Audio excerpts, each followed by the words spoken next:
Alright, what is up guys? Barry back here in another video, and in today's video we'll be talking about Moonlit Fantasy anime getting its second season. Now this one's a pretty good announcement when it came out. This is a pretty good announcement.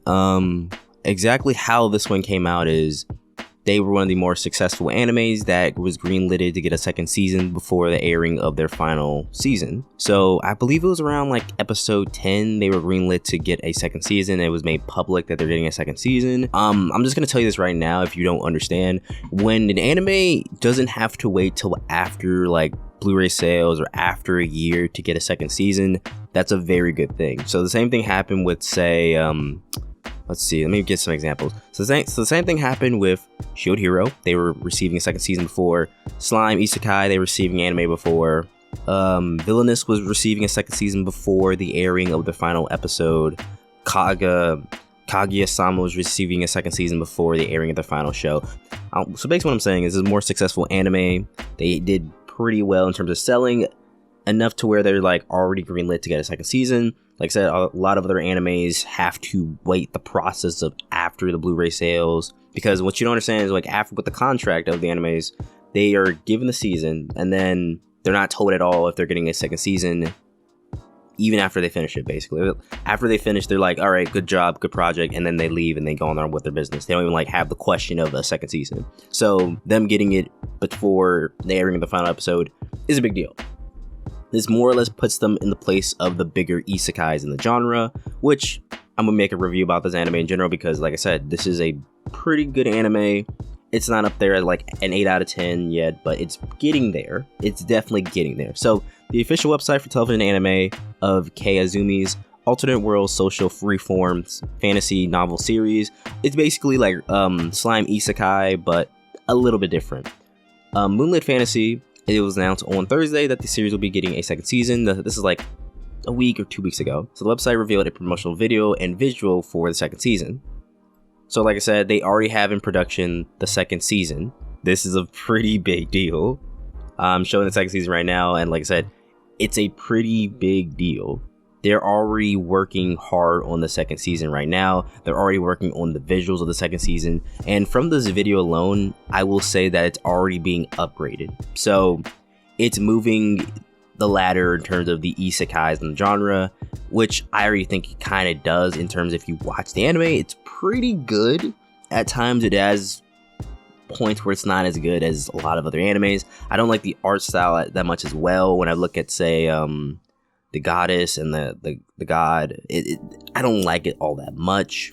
But so the anime's official website and Twitter account will be revealing more information at a later date. The 12th and final episode of the first season aired on Thursday, and the anime premiered on July 7th on Tokyo MX and BS in TV. And basically when it was airing, it was pretty much given, I'm pretty sure, the same time as a lot of the other animes, like 3 a.m. kind of thing, 5 a.m. or like late at night type of thing. It wasn't given a good slot, what I'm trying to say. So NTV describes the anime as this. The main character is just an ordinary high school student, like all of them, living a regular life, but all of a sudden he's summoned to another world because he's now the hero. The goddess of the other world, however, insults him for being different and strips his hero title. So basically, she thought he was different because she thought he was ugly. There you go. So basically what she does is she strips him of the hero title, and then she says, you're gonna go to the end of the world because I don't want you touching any of my, or having the chance of basically breeding with my more beautiful heroes, essentially, or getting in my way, right? So she puts him off the edge of the world, and the main hero encounters dragons, spiders, orcs, dwarves, and all sort of non-human tribe creatures, and he does the same thing with slime basically, and he makes them make a city for him basically. And the main character comes from a different world. He's able to unleash unimaginable magical power and combat skills, but just how turn his back on him basically. Not all the gods, just one of the gods. She's kind of an asshole.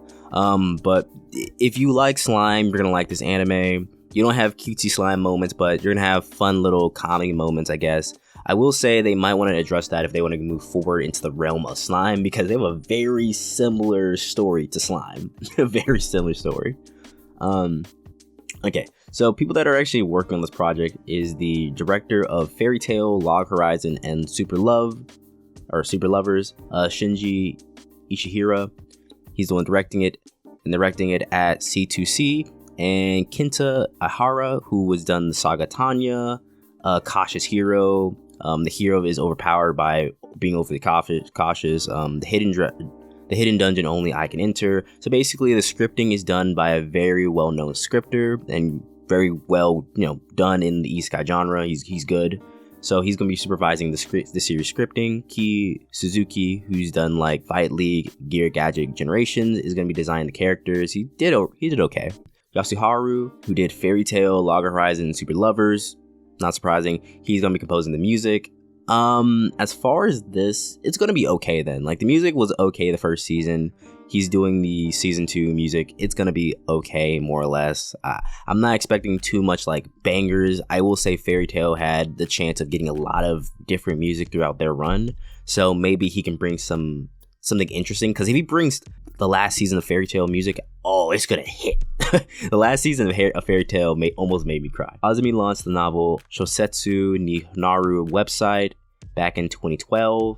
Oh, shoot. Okay, so if you don't know this Japanese website, it's a very big deal website. Basically, all your favorite animes that were isekais came from this website back in 2012. I've already done a video on this talking about Musho Tensei and how they were the grandfather of isekai, how they came from this website and they were a really big deal. Same thing with SAO. They came from this website. Basically, Slime came from... Every one of your favorite isekais came from this well-known, established isekai website. It's for novelists and amateur novelists to just write something amazing. And if it gets hits on here and it does well on here, you have a smash hit. And guess what? Alpha Polis published the 16th volume with illustrations by Mitsukiya Matsumoto on June 23rd. The series had 1.4 million copies in circulations, and the manga adaptation in 2016. And Alpha Polis' publishing of the 9th volume on July 9th made the anime do pretty well in terms of the sourcing. I will say the 1.4 copies is kind of small. Like, I know we're talking millions, but in what I've seen and what I've covered on this channel, it's kind of a small number. I will say, hopefully that does go up a little bit more because the manga is pretty well detailed compared to the anime. The anime is the first of the NTV's newly established anime department. So there's kind of two things going here. First of all, they kind of already have a hit in the show, which you kind of have to have a hit for if you're publishing a new department of anime. Because, like I said, we talk about time. Anime is a very big business at this point. It's a billion-dollar business, multi-billion-dollar business. So you want to hit on the first one. It's a very costly business at that. If you don't hit on the first couple, you're going to be very much in the red. You need a winning anime to take care of all the losing animes that you're going to be publishing over the years. So NTV is establishing, saying this is going to be our golden child, the first one out the gate. Hopefully it does well. Luckily they got one. They're probably going to push it either if it didn't do as well to a second season, but this one did pretty well, so good for them. So NTV secured the distribution of the anime worldwide outside of Asia through Crunchyroll. The company also secured the key sales and distribution of anime in Asia, the Media Link Entertainment Limited Asian streaming channel and Anipulse Asia television channel. The anime will debut through these distributions in addition to Crunchyroll in South Korea. So basically what you need to know from this part is that they're doing as much they can to make it through the Asian market. But in particular, Southeast Asia is getting their shout out. South Korea is getting their shout out. Basically, they're making sure Asia fucks with this project, as well as giving it to Crunchyroll so the people in North America can fuck with the product as well. Shortly after, the anime will be broadcasting in Japan. So basically, like I said, like I thought, they're probably not getting the best timing for airing in Japan. Also, they're making sure not to do it so much to where they're stranglehold by Japan, which is really good because I think what you're doing already in terms of just having Southeast Asia mess with you and have North America mess with you is kind of the new wave.